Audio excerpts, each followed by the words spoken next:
In this video, I want to take a look at a theorem that relates almost everything we've done this quarter.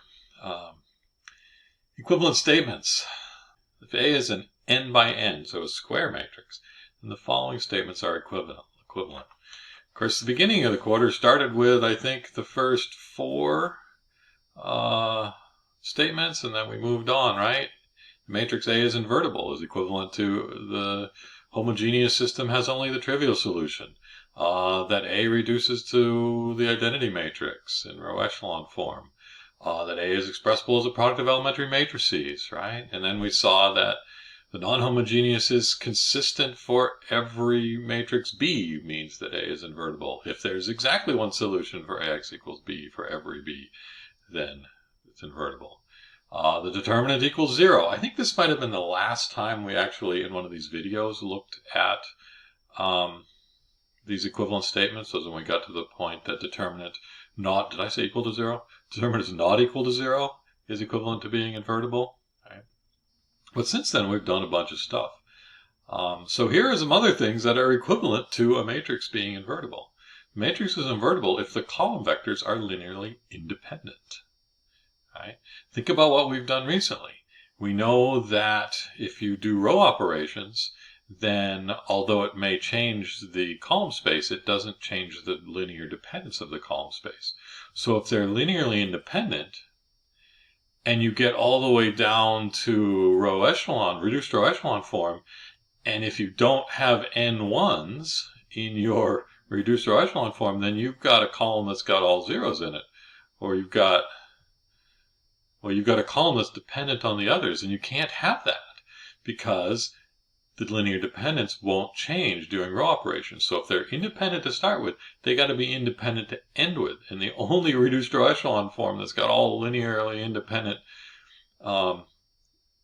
columns is the identity matrix, which makes A invertible. Right? Likewise, the row vectors have to be linearly independent. The column vectors have to span, the row vectors have to span, the column vectors have to be a basis, the row vectors have to be a basis. Well, these are very closely related to each other because these 6 of them here in a row, because to be a basis, you got to be independent and span. But we've also proven that if you know the dimension, right, we're in dimension n, and you've got n vectors, then you don't have to show both independence and span. You only have to show one, and the other is implied. Right? And so if you know that the columns span all of Rn, then they must be independent. And if they're independent, then they must be a basis. If they're basis, they must be independent. And, so it's like if you know one, you know the other. And also, because if they're independent, when you take the reduced row echelon form, they got to stay independent. And so you're going to have n independent rows, all columns, all with leading ones, means you're going to get the identity matrix, which means it's an invertible matrix. Okay. The rank of A is n. Well, the rank, of course, is the dimension of the column space or the row space, which means it's got to have a basis with n things in it, which means the vectors form a basis, or the vector. You're dealing with an n by n matrix, so that's how many rows or columns it has, and if it has rank n, then they're all independent. And the matrix is invertible. A has nullity 0, right? Well, to say A has nullity 0 means that the dimension of the null space is 0. Well, the dimension of the null space is, all the x's where x equals 0, and we're saying it has only the trivial solution. So nullity equals 0 is just another way of saying B. Okay. Orthogonal complements, right? The orthogonal complement of the null space of this matrix is all of Rn.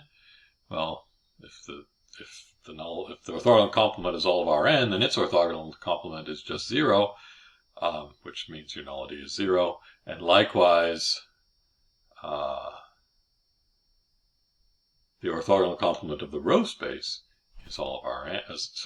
The row space is 0, which means that the row space itself must have been all of Rn, which means that the row vectors span Rn. So we're back up to one of these, which is equivalent to A being invertible. when I look at a matrix, there's a lot of things I see about it.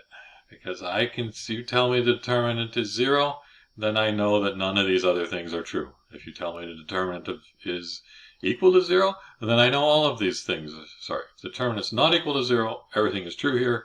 If the determinant is equal to 0, then everything is false. Okay?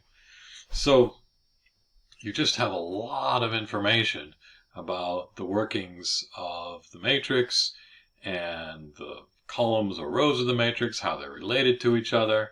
Right? If the determinant equals 0, you know that one of the columns has got to be a linear combination of the others, or one of the rows has to be a linear combination of the others, because they can't all be independent, because if they were independent, it'd be invertible, and the determinant would not be 0. So it's just all kinds of stuff that just knowing one of these bits of information, either knowing you have it or knowing you don't, tells you everything else that you either have it or don't. Okay. We will see this theorem one more time before the end of the quarter.